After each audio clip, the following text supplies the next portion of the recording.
There we go. Good luck. Have fun. Yeah, good luck. I'll need it. What's your ones rank? SSL. It's pretty good, I guess. It's alright. I mean, I've seen better.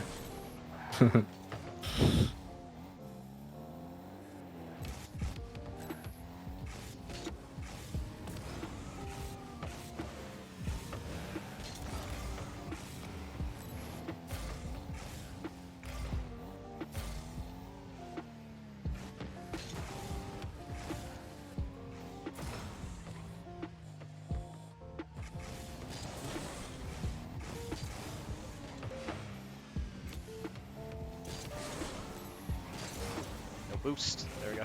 Nice. Good touch.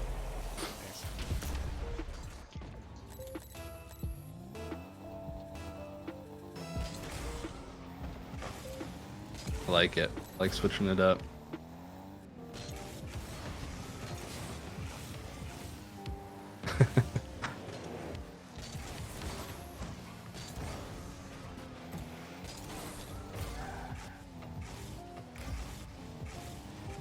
Oof.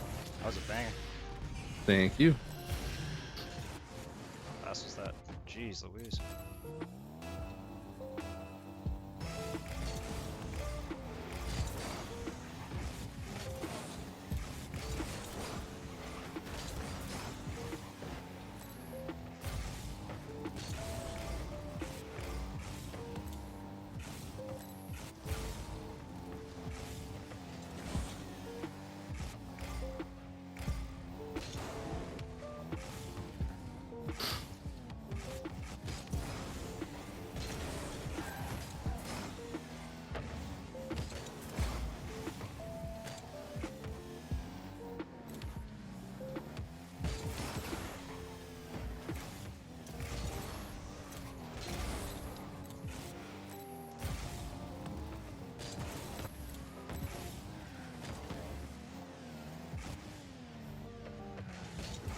Oof, got me.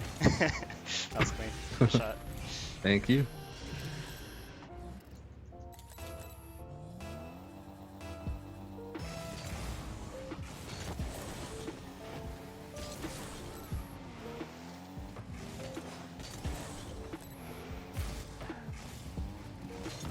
Oh, nice early pressure. Thank you. It's not in. What's that bounce, man? A little lucky for me.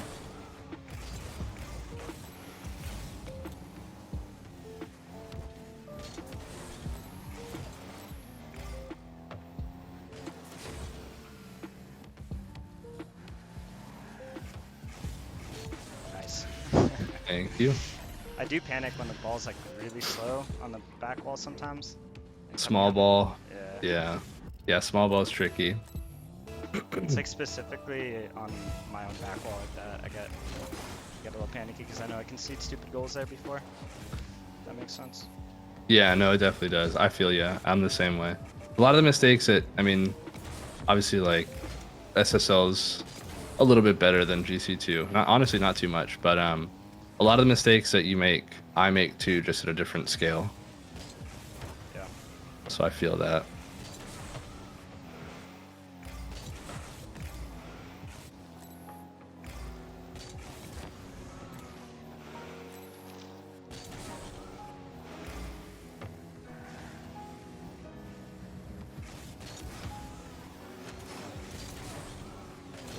That was good. Thank you.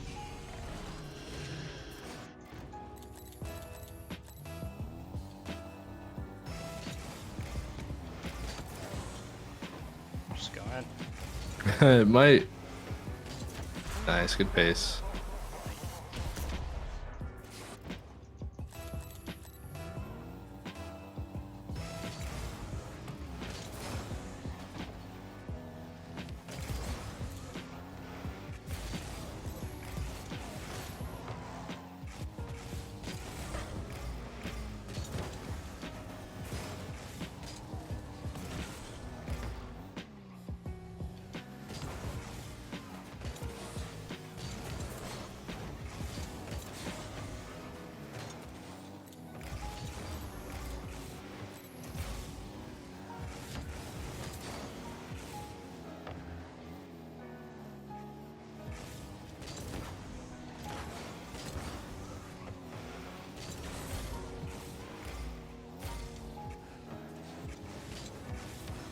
last touch. It's a good save. Nice, good speed. That last touch was not expected. Yeah, yeah. I knew that. I knew you had the save there, so I was just trying to touch it past you, hopefully. Yeah. But no, you covered well.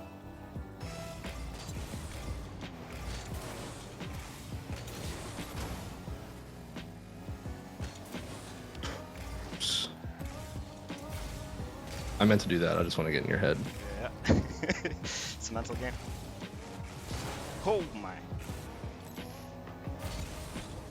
That recovery. I want to watch that one back. Oh, that second jump is so clean. I was not expecting that.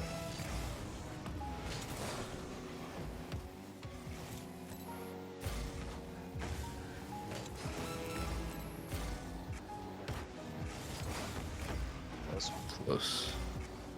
Good coverage though. Nice, good pay. Oh, nice. Had me worried there for a second.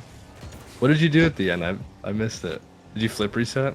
Oh, you went for the musty. Okay. Mustard. On the open net. I didn't think your recovery was that good. If I knew you were right there, I would have probably just not done that.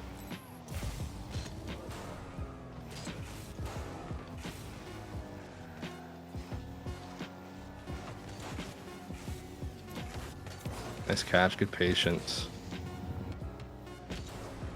Oh no, just keep it up.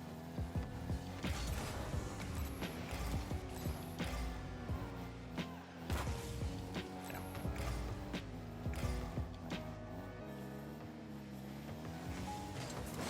Nice shot. Thank you. Okay, I mean, honestly, it felt like the only instances you struggled were in the small ball moments where it was like the pace slowed down a little bit. So I don't know if your play style will probably see in the 2v2 if you're kind of a faster player or maybe you're a slower player and you were just nervous against coming into me. Knowing I'm a higher rank makes a huge difference. Like knowing that your opponent is a higher rank than you, at least for me, throws me off. It's like, okay, I know they're better than me, so I have to respect them more than I normally would. Yeah, 100%. 100% for sure. Okay. So I'm going to download this replay. But no, that gave me a good feel for you. I feel like a lot of the stuff that you're doing is consistent, and I like that you kept it simple. It wasn't like where I was going for a couple flip resets here and there. You punished me for it, and that's the kind of stuff you want to do in ones. That was fun. All right, I'm going to start sharing my screen. So before we start this, just a couple of things I want to preface so that we're on the same page. Everything that I'm going to call out that you could improve on, every mistake I'm going to say like this is a mistake or whatever. The reason that I'm able to call these things out, which is going to seem like it's really easy for me to find all these mistakes, is because I've made these mistakes thousands of times myself. So I'm really aware of them. So don't be embarrassed like, oh man, that's an obvious mistake. I should have known that. This is, I sit in replays and watch them for a living. So Yeah. so I've seen these mistakes thousands and thousands of times. So it might feel like it's really easy for me to find them. So yeah, I mean, you're not alone in these mistakes. So don't be embarrassed or anything. What are these? That's weird. Do you know It's from when July this? 14th. It's called Oh, there it is. Virge, yeah. There it is. And then one more thing I'm going to say is at any point, this is your time. This is not my time. So feel free at any point to stop me, ask questions, or if I'm repeating myself on something too much, say, hey, I get that. Let's move on. But yeah, this is your time. So if there's anything that you want to do or say or, hear my thoughts on, feel free to stop me in my tracks and change subjects. Sounds good for sure. And yeah, I'm not overly sensitive with these things. This is just a learning moment. So I'm not sweating it, but I appreciate it. Yeah, most people that book typically aren't, they know what they're signing up for. So I just like to let everybody know that I make the same mistakes, and that's why I can notice them easily. So here, give me your thought process on this ball. So I rushed this, and I think this is something that I'm really struggling with right now as I'm like climbing the ranks a bit. The speed of the game has gotten quite a bit faster since since like getting up to GC2, and I find myself in moments not knowing when I have time and when I don't, and just kind of playing too fast, if that makes sense. So, Yeah. Like after the kickoff here, the player who's going for the kickoff has obviously no boost and no momentum. His teammate right now is kind of out of the play a bit. So I'm first to this ball and I have time on it to take a touch, but I get a really poor touch where I just give it away. Okay. So yeah, those are some of my thoughts. I think it'd be better to try to control this ball. Okay. I'm actually not unhappy with a fast touch here. I think a fast touch is fine because, like you said, we're on kickoff. This guy's got no boost. Looks like he's booking it for this. This guy does have boost, but he didn't get that corner, so he's probably half boost here. It does kind of look like he's rushing you, so you don't want to take it slow and then him dunk you with your teammate no boost on kickoff. So I think playing fast here is fine, but I think you don't get the touch that you need to play fast here. I think playing fast here would be this ball bouncing and then you getting it right off the bounce, banging it off the wall back to middle or something. Yeah. Because both of them are heading this way. So if you send the ball this way up high and it bounces back middle, their play to the ball is going to be a lot longer than yours. Yeah. And it's going to get a lot of early pressure. So I like the idea of going here. It's just a matter of putting it where they can't get to it in that spot.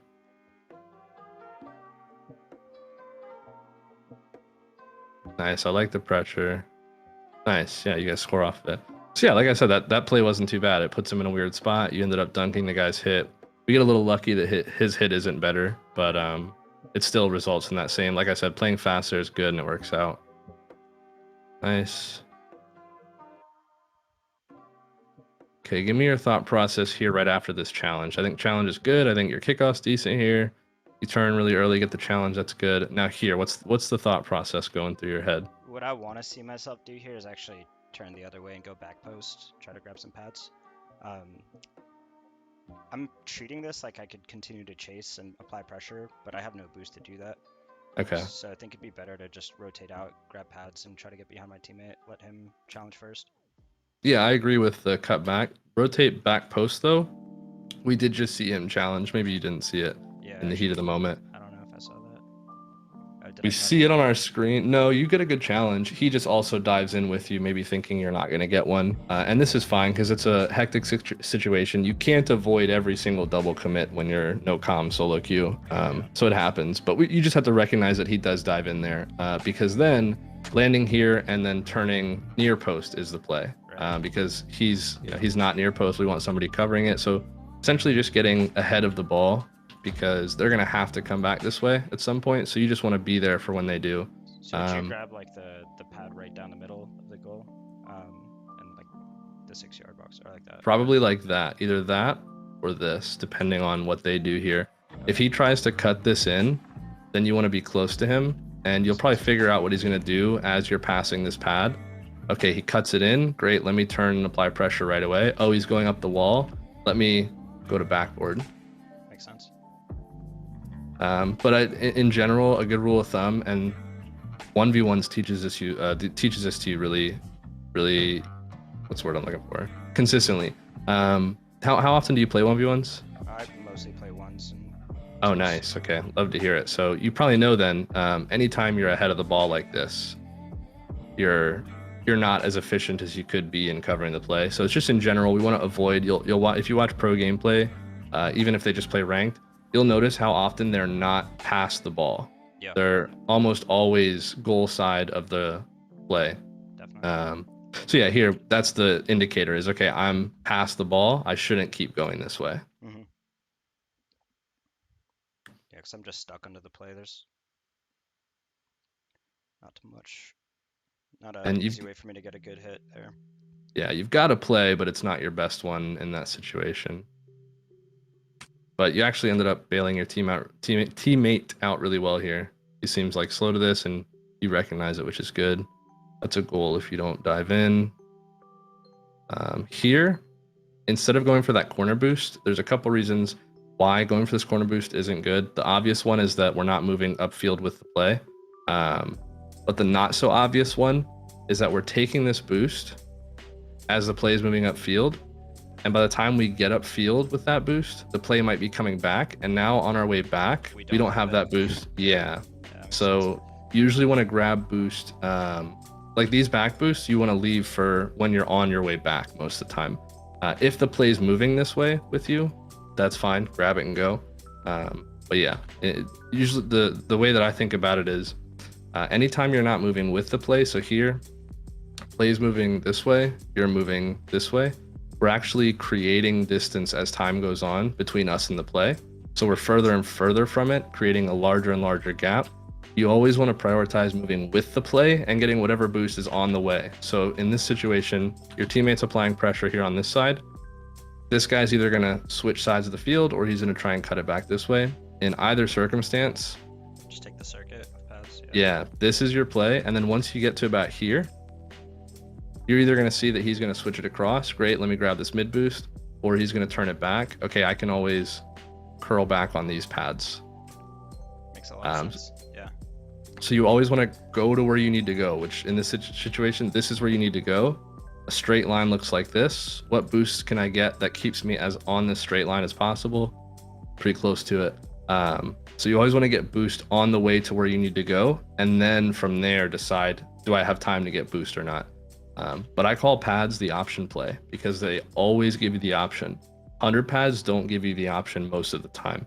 When you grab hundreds, you're committing to a play just by going for the 100 because now you know, okay, I'm going to go for this 100 and then I have to like full boost to somewhere and commit to a play because I'm so far away. Yeah. But if I go over these pads, I always have the option to turn back, go for a boost, or go for the ball.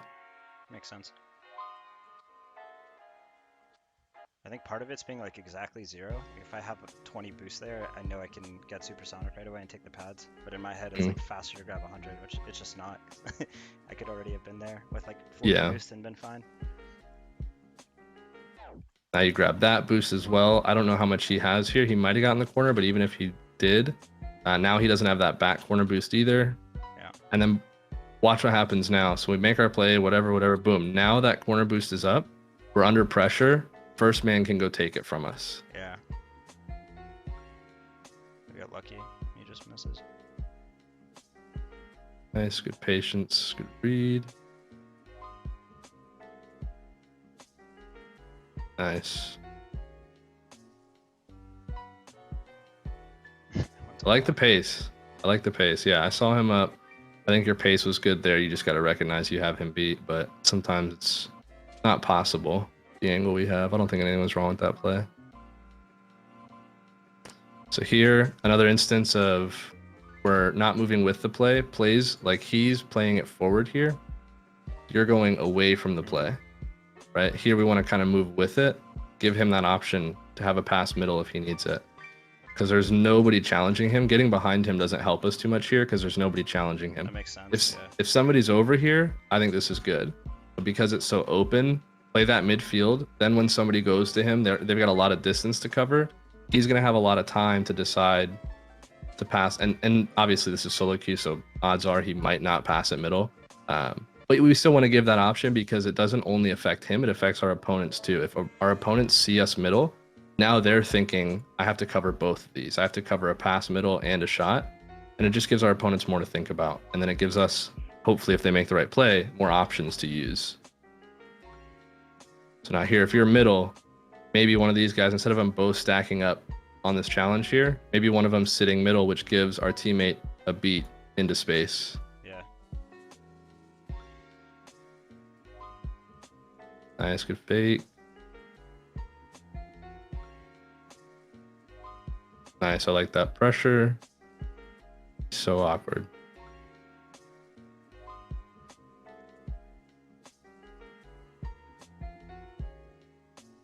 Nice. Oh. I think I should have just kept boosting. Yeah, that was. Have faith. Yeah, you kind of second guess yourself a little bit there. And I think that's one thing I noticed about in the 1v1s is a lack of confidence and decisiveness. It's easy to get stuck between two decisions sometimes. And when that happens, you're almost always better off, even if you commit to the wrong thing, just committing. Because if you commit to the wrong thing, you will have a faster recovery and it'll teach you much quicker that that was the wrong decision. Don't do that ever again. Sure. And if you commit to the right thing, great, you committed to it. But if you hesitate, then it becomes a question of, was the hesitation the mistake? Which decision would have been better? I'm not really sure. Now I don't know if I would have made a mistake or not. So now I'm going to make that mistake next time. And it'll be like, it's essentially procrastinating True, mistake. yeah. You're gonna yeah, like you're putting the mistake off until later. Eventually you'll make that mistake, but you'll never learn right away. So yeah, it's always better to commit even if it's to the wrong thing. Definitely. It's also easier for your teammate to read. Yeah. Remember this. Yeah, I remember this being a pretty big mistake on my end. So I was like It's a ghost hit. Yeah, I was 100% sure in game that he wasn't touching it, and I'm last man here, so I was trying to be careful, but yeah, the ghost hit got me, I guess. Yeah, he gets a ghost hit. It happens. That's something that I don't think Sonics will ever be able to fix because just the pace of the game. Sometimes the server is unable to register quick enough, so it sucks. It is what it is, but I'll chalk that one up to ghost hits because I've said it from the beginning that especially at a high level, ghost hits will completely ruin plays. It'll, like, even if it's just a split-second hesitation that it causes, it's a huge difference at these levels. Nice, good early pressure, and we get the boost. It's a good dodge by him there.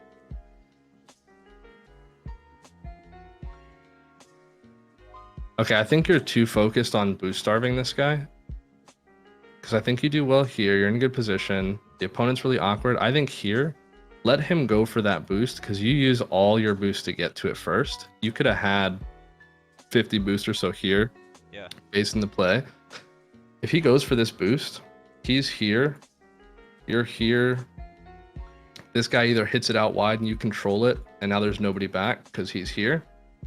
Or what happens here, he misses or whatever, it bounces middle, and you're there right away to punish. And I get stuck in this mentality all the time where it's like, I can both starve my opponent and still support the play.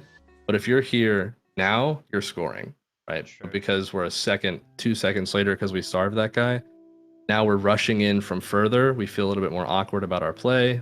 We have to rush it and it gets saved. Yeah.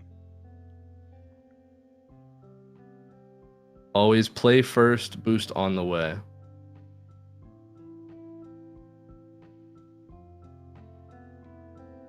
I think that you take this too slow. Here, as soon as that pass happens, you want to anticipate the timing of this guy's shot, P-Jock.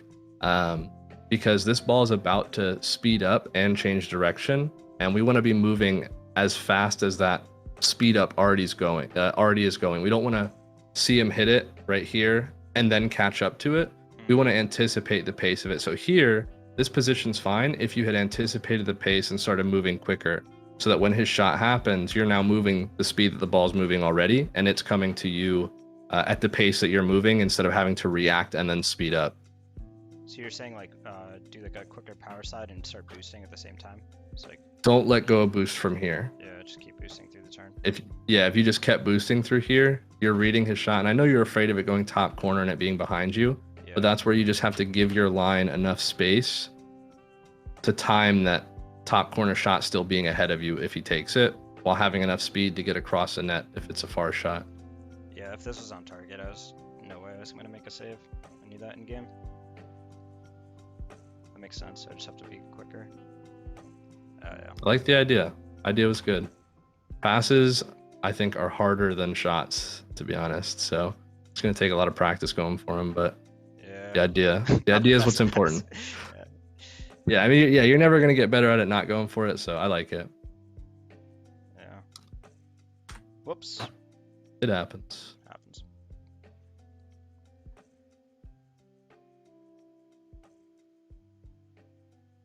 Nice.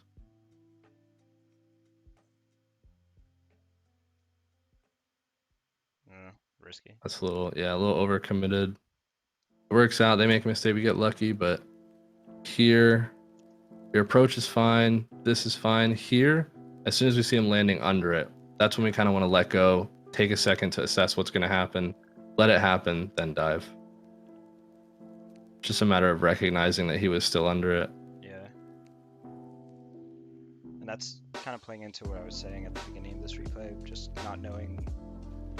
When I'm playing really fast, I sometimes just make mistakes because I'm rushing it. I'm not able to take a step back and still be analytical. Like there, I'd made up my mind that I was going, but if I was in a 1v1, I would never go. Like I would never challenge that. But it's just in a 2v2, sometimes I feel like I have to play really fast, and it just leads to mistakes. So I'm trying to think of a solution to getting to, because you don't want to not play at pace. It's just a matter of finding the balance. So it's okay to play at pace because, like I said, like those mistakes are going to happen and you're going to learn from them. So now you know next time in those situations, you can play at pace there, but you still have to be ready for that hit. And I guess here, we'll use this as an opportunity to talk about something that I was going to get to when I saw a chance, but this is a good one. All right, right here. We know that it's possible that it keeps bouncing mid. And now we know it's possible that he gets a touch. A different color.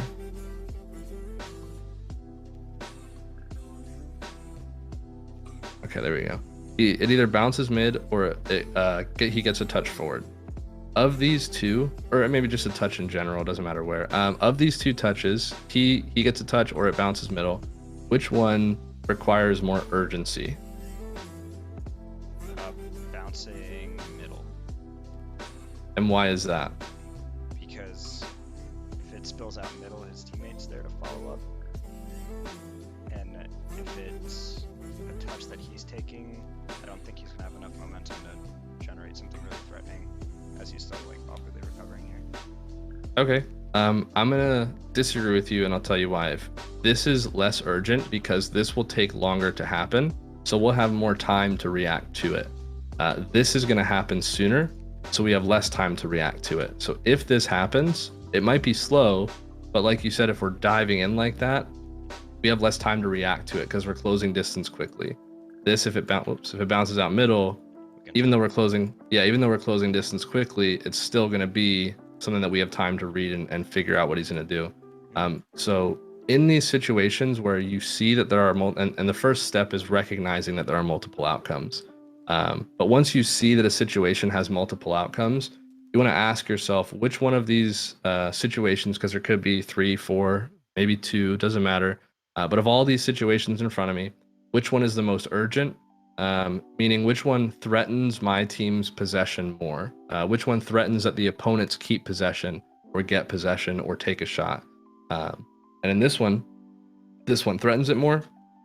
So we want to position in a way that will cover this possibility, because when we cover the most urgent possibility in front of us, so when I say cover it, I mean putting it in front of us. When we cover the most urgent thing in front of us, we're actually covering everything else subsequently because we have time to turn that to be in front of us. That makes sense. So we want to position with this play here. This is fine if we take it a little bit wider. It'll kind of give us more time to keep that in front of us. And then if he hits it forward, it's in front of us. And if it bounces past him, we keep moving and it's still in front of us. Got it.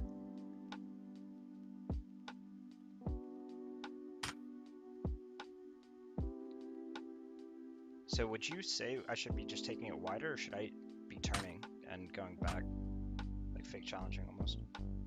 I think here the play would be, let's see it a little bit before. So kickoff happens, that happens. Yeah, I think here keeping this line would have been best, because if we keep it for just a little bit longer before we turn in, like right here, we'll have seen that he's hitting it. And if it passes him, we'll still have time to get in front of that ball before the opponent. So I think keeping your line a little bit wider, keeping this line right here, that way you get on the outside of him, because his earliest hit is this way. We want to respect the fact that it could go that way still. So just like more laterally and less upfield. That makes sense. Yeah, like just giving yourself an approach that here it takes you longer to get to the ball, essentially. You have more time to figure it out. Yeah. Got it.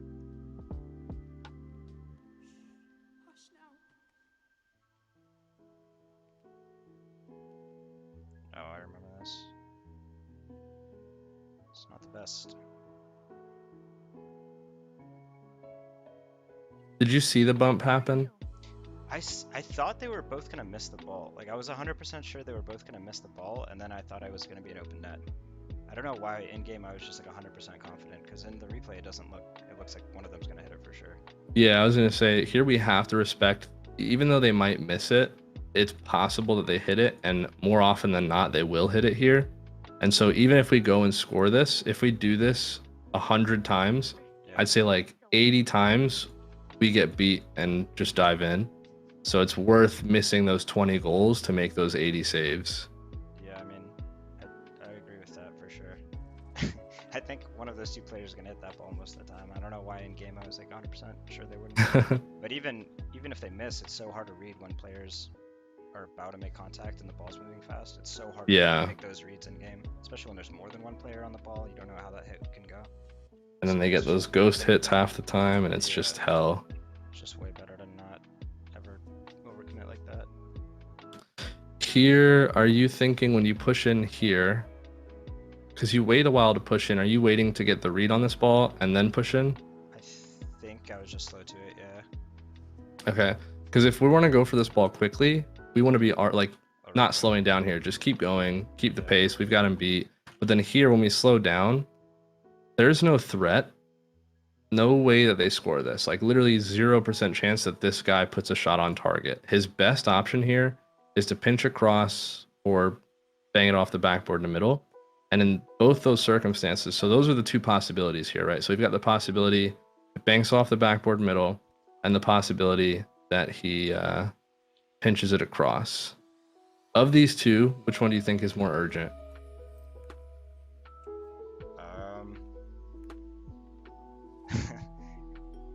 The one that's spilling out middle for his teammate to hit, I would say, most likely, because if he's pinching it across, it's going to be like 1,000 miles an hour in most instances, unless he gets like a perfect kill on the ball that just spills out in front of the goal line. Okay, so you think you should cover this first and then react to this? I mean, watching this back, I wish I just went immediately because I haven't beat to the ball to prevent both of these outcomes to be better than. But now that we're here, no, I totally agree with you on that. Okay, so the reason why this is more urgent is because you will have less time to react if it happens. If this comes across the net, it might be fast, but maybe this guy's pushed in ready for it, right? Maybe they're in comms, whatever. You won't have time to react if this gets over you, or even if you're too far back and it gets across here and he's here, which we don't see it. But this is more urgent because you have less time to react to it if their shot taker is there. So we want to position to cover this first while still covering this. And how do we do that? What we'd want to do is stay a little bit further back in net, like this was fine. And then if we stay here and wait, now if it pinches across, we get to it right when it gets across the post. And if it bounces out middle, we just start rushing out for it and cutting off that opponent's shot angle. Yeah.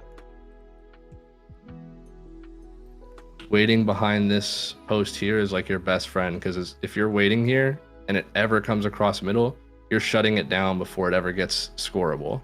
Right. But yeah, I agree with you that going for it definitely was the best play. Nice. I like your adjustment though. Get some space.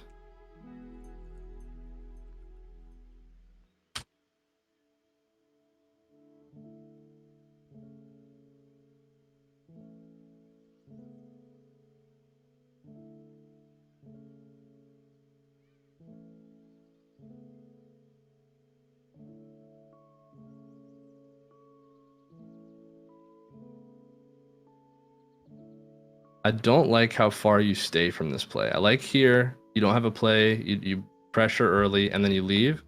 This right here, with this happening the way that it is, we don't want to be way over here when a challenge happens, because then we have to turn and pressure with a ton of space. This is fine what we're doing here, but then we want to start curling in, because now we have the option to, if our teammate decides to challenge and he gets a 50, we're kind of already heading that way. Or if he gets beat, we're still shadowing. Makes sense. But we're closer. And if he gets a good 50, we're able to quickly turn and be on offense together. Right. Here we're committed to going back. Here we have that option. Makes sense. Also, if he doesn't go for whatever reason, if he full boost back, then I can challenge for him, since there's no one pressuring the ball in that instance. Right. And so Rocket League is always just about option coverage, meaning you want to give your team as many options as possible to play off of, and you want to cover as many options as you can from your opponent. Because if you eliminate options from your opponent, it becomes easier to shut down their play. If you give more options to your team, it becomes easier to make the right decision. So it's all about options and percentages, right? If I have in this situation, if I have one option, which would be to go back and turn forward, and my opponent's coming in for a shot, let's just say he doesn't exist, then he knows, okay, if he's going back, his only option is to turn and make a save. But if you're here, now your opponent's thinking about, okay, he has the option to challenge me here or shadow right away. I now have to either wait and react to something really quickly or anticipate one of the two and just guess. And in that situation, it becomes a 50-50 if he guesses right or wrong, or he's relying on his reaction time, which if you come in here and you make a committed play right away, it's going to be really difficult to react to in time. Or if you come in and fake, he's just giving you the ball for free. But having those options just makes your opponent have to think more. And if they're thinking more, it becomes more difficult for them to make the right decision. Makes sense.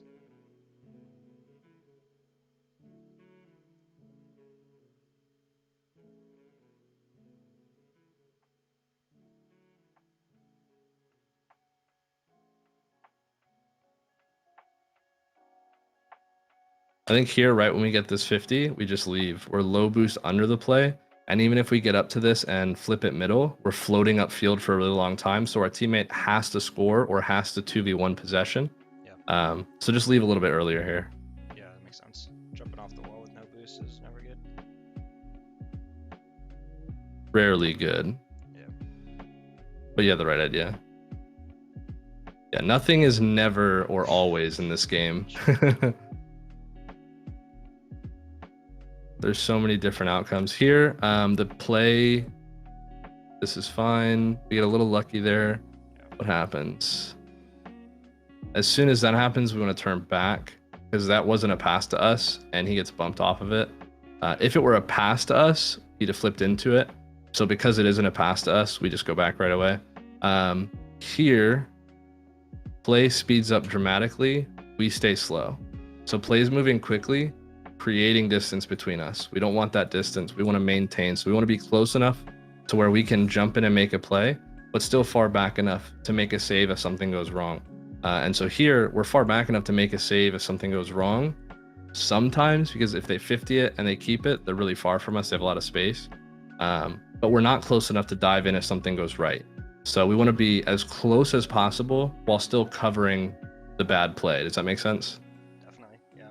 So to do that, we want to match the pace of the play. A lot of people neglect this skill. They're not aware of it being something that they need to do.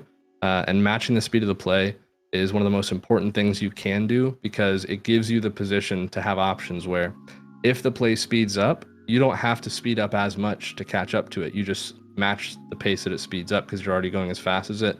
It just gives you a better position to react to things when you're moving the same speed. And then it maintains your distance. So you're not closing distance, you're not creating distance, you're holding your position and you're ready to have those options. So here, maybe, I'm not saying for sure, but maybe we're shooting this if we were closer. Yeah. Matching the pace of the play. Yeah. Nice, I like this pressure. I don't like that you come in for this ball just because our teammate has so much time to read it and set himself up that he's more than likely going to take this like 90% of the time. Yeah. So here we just want to loop behind him, let him take it. And then we can keep our speed. Yeah, we get demoed because we slow down so much. So here, if we kept our speed, looping behind him like, something like this, we get to watch the play that he's going to make happen and we get to position ourselves to read it. And we're not backwards to this guy in the corner who's coming to demo us. Yeah, that one was scary. But after I got demoed, I realized I was way too slow in the play. Alright. Yeah, your teammate just took way too long.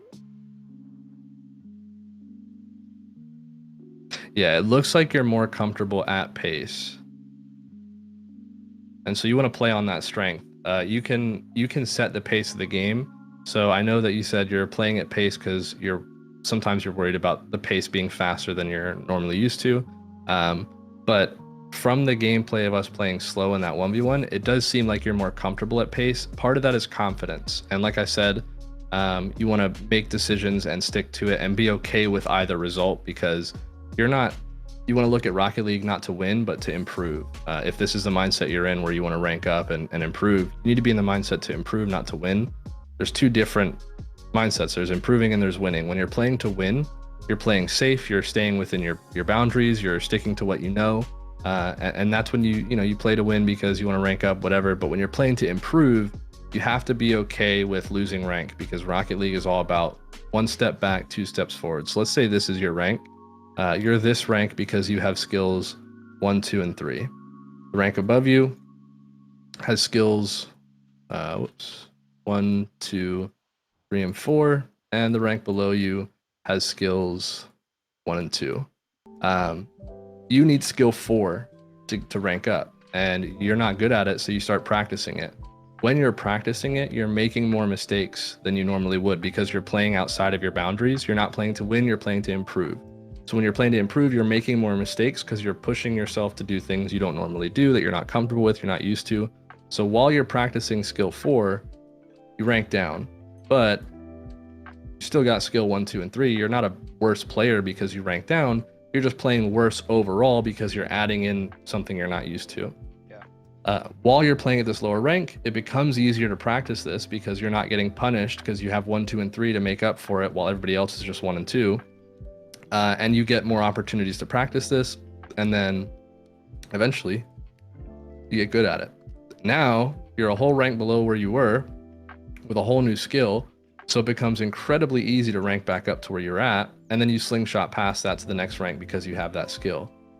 So Rocket League, when you're playing to improve, you're here taking that step back. Once you get better at it, now you're playing to win again. Shoot forward.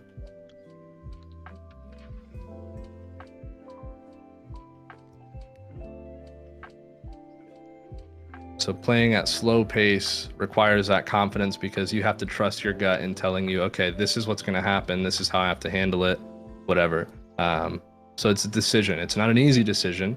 And my players, anytime I work with players in RLCS, they get upset with me when I say things like confidence is a decision, because they're like, oh, it's not, you have to build it up. And I'm like, yeah, you do, but you can also make the choice to be blindly confident, because why do you have those kids in ranked who are way worse than you, who just don't give a shit about anything and they just go for every ball, right? They're confident even though they're not that good. So being good doesn't correlate to confidence. Confidence is a decision. So when you decide to be confident, you start either making more mistakes and noticing where you need to improve your game sense or your decision making or your mechanics, or you're not confident and you end up hesitating most of the time. So confidence is a decision. It's not an easy one because you've got might have been feeling too much of it in that moment. No, I like this, honestly. If your teammate doesn't jump, I think that you pinch this off him, or like golf tee it up, straight shot in net. I think that's fine. All right. Yeah. Just feeling it. But yeah, confidence, you either, you make the decision and you're confident, or you fear that if you're confident, you'll make more mistakes and you'll lose. And it's just releasing that fear is the hard part. But at the end of the day, it is a decision. You still decide, I'm not going to be afraid of the consequences because I'm not here to win. I'm here to improve.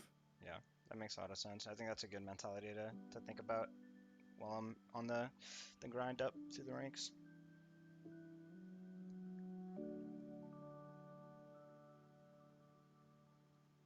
I notice especially in ones that when I'm feeling confident, winning games just feels really easy. And Yeah. the moment that I start losing like a few in a row, you lose your confidence and you can Question yourself. Yeah, you just start. Yeah. And 1v1 especially, you just get so punished if you're not feeling good mentally and not feeling confident. Oh, it happened to me on stream yesterday. I was playing 2v2s and I was playing really well. I was winning every game. And so I started to, because I was playing really well, I started commanding more time on the ball from my teammates.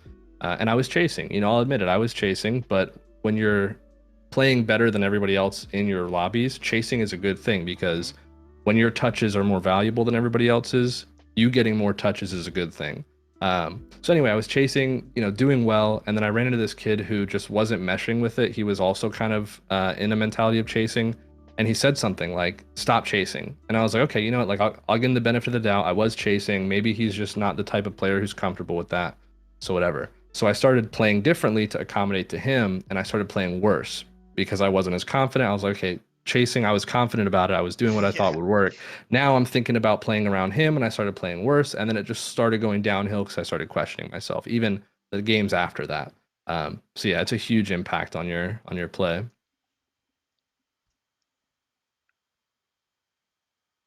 I don't like how far away you get here because again, we don't want to create distance because I mean, it's easy to forget how big this field is, right? But look at all this space we're giving to our opponent here. If he touches the ball this way and you do this, he's got so much space to do this and make you cut back and then cut back and then cut back. And he's always a step ahead of you with that because he's getting to make the decision on play. Instead of just going straight back here, because what you're doing is you're like, okay, if he hits this forward really fast, I'm ahead of it. I'm making sure that I'm ahead of all his plays. We can do that while still closing distance because actually the closer we get to him, the more pressure we're applying. And if he hits it, it's still our ball. He's just now right behind us instead of us being forward with it. But we've got the space to keep possession of that ball. And then it also, most of the time, will slow him down, giving your teammate a better recovery. Because if we get close to him, he's like, "Oh, he's going to challenge me. Let me slow down and get control. Let me not keep pace and get the ball away from me." Right. So you just want to, Yeah. right, you want to keep that position close to him. Like I said, you want to stay as close as you can while still covering that furthest possible hit. And so the options here are he either bangs it or he keeps it close. The most threatening is that bang because if it happens, we have less time to react and get back for it. So we can cover this from about here. We're still covering it because if it happens, we'll get back to it. But now we're close enough that if he doesn't go with it, we've covered his other options. So here, I'm going to give you their perspective, a mentality on the ball that will hopefully help you understand how you can make these decisions a little bit more consistently. So play happens, whatever. He's got a free ball. He's got a free ball, right? A free ball is anytime a ball is yours, guaranteed. Nobody's challenging, nobody's pressuring you. You have space, you have time. You're the first person to it. Sometimes you don't have space or time. Sometimes you're racing somebody, but you know that you're going to beat them to it. So a free ball is any time that you know you have a play on the ball. When you have a free ball, there's 3 types of touches you can get. Actually, when you have a free ball, you want to focus on keeping possession of it, right? Because if it's free and you give away possession, you weren't forced to do that. You made a bad decision. So we want to keep possession with a free ball. Anytime there's a free ball, how do we keep possession? There's 3 types of, 3 types of touches you can make that will keep possession for you. Like the first touch, yeah, a shot, pass. Yep, perfect. So the first one that you want to prioritize them in this order, and I'll tell you why. The first one is a shot. The reason this is priority number 1 is that if you see a shot that is like 90% going to go in, that's how you win the game. You should take that. So here, is there a shot that we can take that's 90% going to go in? No. If we shoot it, it's just going to be a free ball for the defender. So if we can't shoot it, and 90% chance it goes in, then we want to look for a first touch.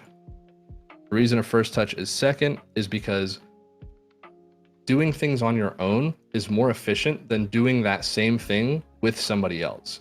So if I have space to first touch the ball, I can progress up the field by myself and still keep possession rather than progressing upfield with a teammate and giving him possession, because now I have to recover, I have to get into a position, he has to receive the ball without getting intercepted. So it's less efficient than a first touch. And a first touch also gives us more options, because if we get a good enough first touch, then in theory, our second touch should also be a free ball. So if that second touch is another free ball, we reset our options back to square one. Okay, I have another free ball. Can I shoot this one? Can I first touch it again? Whatever. So in this position, do we have space for a first touch? We do. Okay, I'm going to take that first touch, and I'm going to have another free ball here that's going to give me options. If we can't, if there's somebody here challenging, that's when we look for the pass, because like I said, a pass is the least efficient way to keep possession. because it requires more than one person. It makes you guys both use boost most of the time. It makes you move positions, and it makes you have to recover. And for a split second, neither of you are in control of the ball because it has to travel from one to the other. So we want to wait for a pass to be almost a necessary option.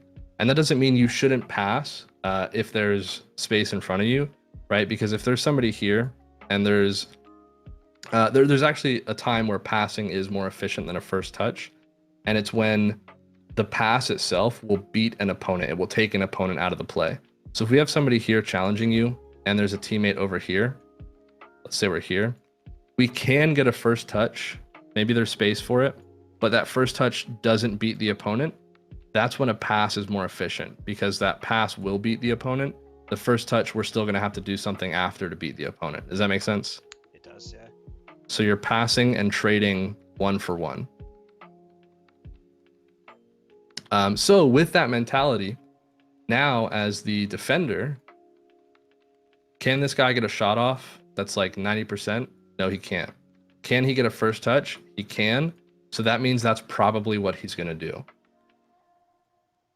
That doesn't mean it always happens because people don't think like this. Specifically, this is something that that I just, I've spent time thinking about and trying to put into words. So it's like a subconscious feeling, not a necessarily a thought process. But most of the time, players, especially at this level, will feel this. It's a and you can, for sure. Because it's a meta. Go ahead.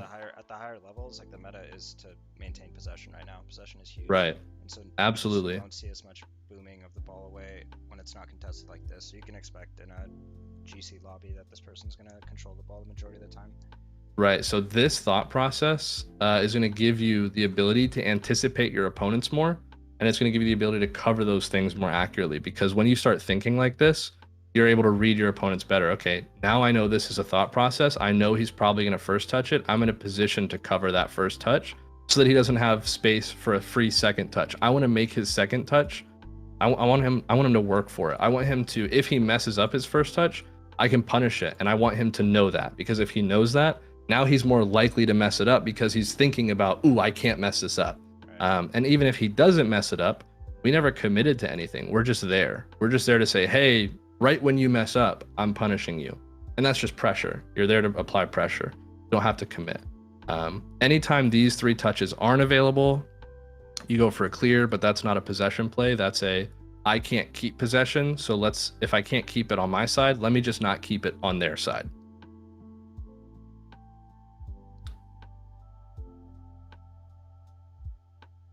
When you go up for this area, I like this play. Play is great. You make your touch here. You turn yourself this way. We always want to be thinking steps ahead. 1, 2, 3, 4 steps ahead. The higher rank you get, the more ahead you have to think. And so here, when you go up for this aerial, as soon as you jump, this aerial's free ball. Can I shoot this? Not really. Can I first touch it? I have space in that corner. Yeah. Can I pass it? Probably not. Whatever. We go for that first touch, looks like. But we also want to be thinking about what I want to do after my first touch here, because my first touch, the intention is to go for it again.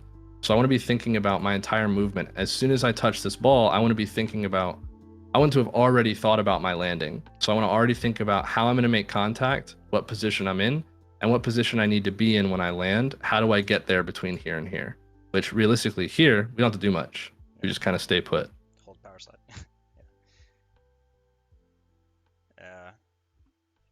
I mean, this just reaction time, yeah. Okay, I like that you said that because it gives me something to talk about here. You never want to anticipate a miss unless you can see it happening. Yeah. Because when you anticipate a miss, you start relying on your opponent or your teammates making mistakes. And you don't want to rely on mistakes, because the better you get, the less mistakes are going to happen in your lobbies. Sure. So you never want to rely on a mistake. And I will always take oh, I could have scored that, but because I didn't expect him to miss, I didn't, over ooh, I thought he was going to miss, and now we got scored on because I committed to it. Yeah, now I'm flopping around in their net with 0 boost.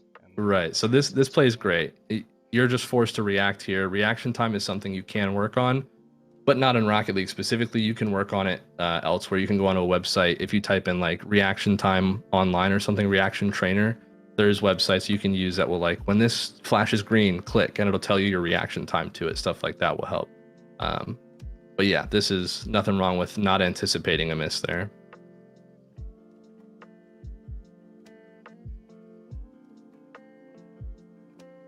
Good pressure. I like that you don't commit before you're comfortable, right? You wait until you're confident about your challenge. That's good. I like your pads here. This is really good. Seems like you're really good about choosing a 50, like, or picking one out when you should go. I like it. I think the only issue you have with that is your spacing, giving yourself a better position to pick a challenge either sooner or more accurately. But when it comes to actually choosing when to go, I think you're really good about picking your challenges.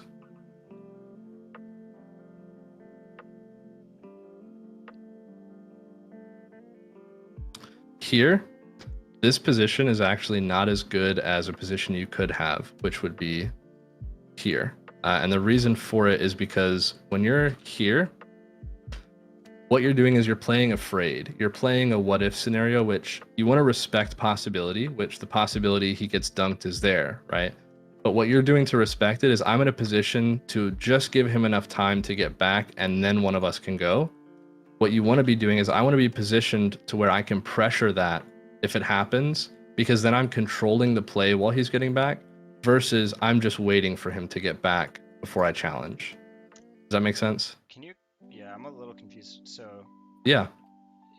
So you're saying, based on my positioning here, like I'm playing it too far away almost, where I'm expecting my teammate to get beat and then need like a lot of time to recover, versus staying closer and being able to follow up his touch.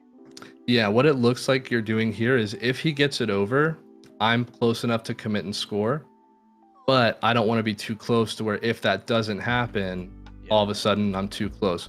You can be closer here without being too close, because what you're actually doing is you're respecting this possibility, but you're not covering it.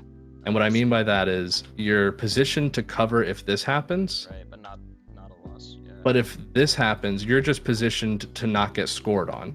Right. You want to be positioned to cover and pressure. And so we just want to be a little bit tighter here, because now it'll take a little bit of faster reaction to get to this, but now we're covering both possibilities. Makes sense. Okay. So it's almost like I position too passively a lot of the time, a second man. Yeah, and I'm guilty of this myself in twos specifically, because I'm a threes player, and in threes, you always need to have that third man. And same thing with twos and ones, like you always need to have that last man coverage. But in twos, it's a little different, because last man, there's only two people on the field. You have a little bit more time to get control of a play as last man. So even if they hit it past you here and you're close to it, because there's not a third person applying pressure to it, you'll have the time to get ahead of this play or shadow it or whatever. So you have to be comfortable positioning closer, which would require you to react faster to losses. But at the high level of twos, that's the meta. You have to be able to do that, because this situation a lot of times isn't going to make it over. And in this position, if that doesn't happen, we're giving up possession, or we're coming in and we're challenging away from the net versus towards the net. Yeah. Okay. Yeah, I hadn't even thought of that. Because here, I guess I'll word it one more way that I think it might give you a better understanding. Here, we're waiting for the ball to get to us. Here, we're waiting to go to the ball. Yeah. Right, like we'd even potentially have an angle to shoot that if their defender was slower. Mm-hmm. Yeah. Whereas that angle. And now, yeah, now your challenge here is just a matter of buying time versus threatening net. Nice, great demo. Kind of wish I left it for my teammate. Just a little scary to do. I mean, you kind of demo him and catch it in the same motion. So at that point, I feel like take it and go. I do want to say here, ball cam on. Anytime you're dribbling and you're not dribbling to set up your shot on target, ball cam on. And I know it's confusing, because when we're dribbling, ball cam off is like natural. It feels better. But with ball cam on, this is what we'll see. We'll get to see, like here, if we keep it off and he decides to turn in, as soon as he turns in, he's now behind the ball. We don't know if he's challenging or faking. But if we have ball camera on and he turns in, we can see everything he does still. Right. So if we're dribbling across the field, ball camera on, if we're dribbling towards the net, ball camera off. Makes sense. Yeah. Because when we're going at the net, we're looking in front of us anyway. But when we're dribbling across, we want to look at the threat.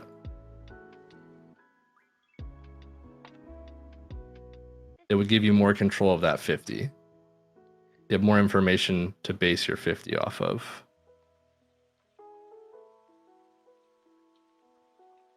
That touch was a little too far. Yeah, this is just a small mechanical error.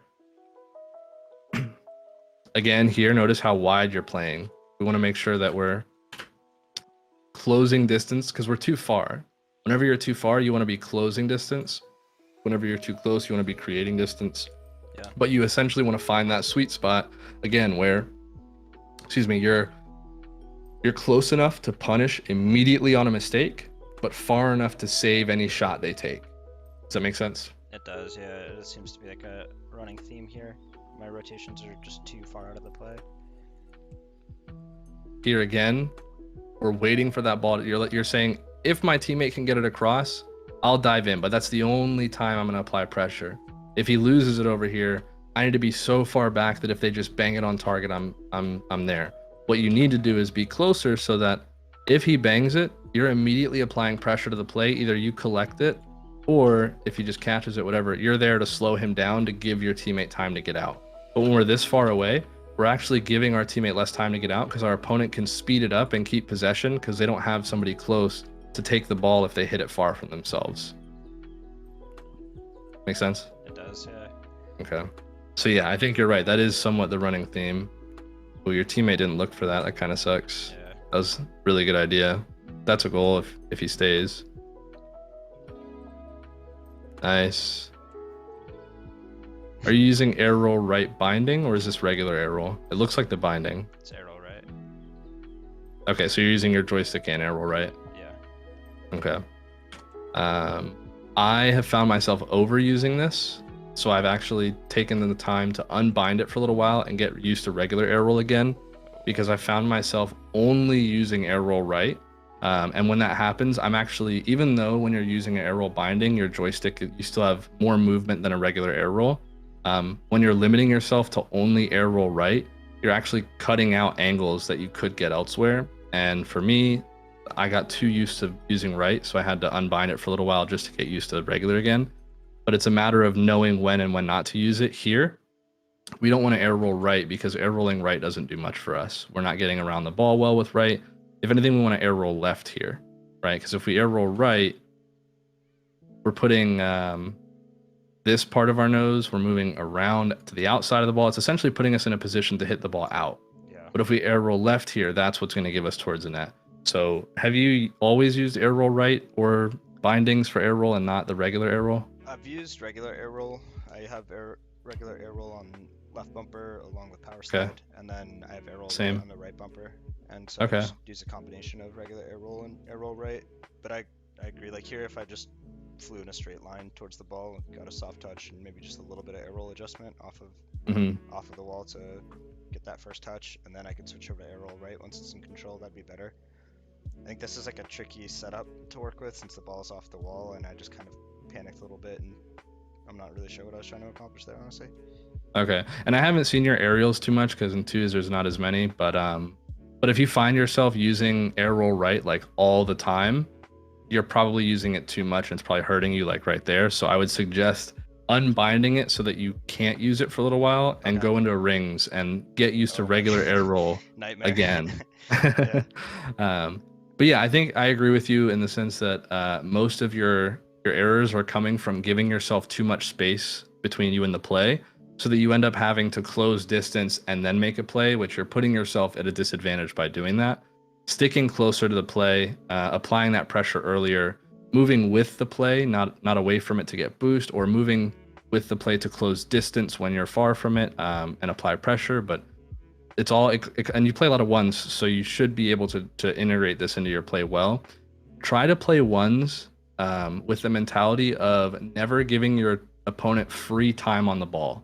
And that's going to cause you to play a lot more small ball, a lot more slow. And I think that's maybe why you play so wide, is you're not comfortable in slowing your opponent down, because then you feel not confident about your your pace of play or your ability to make decisions quickly.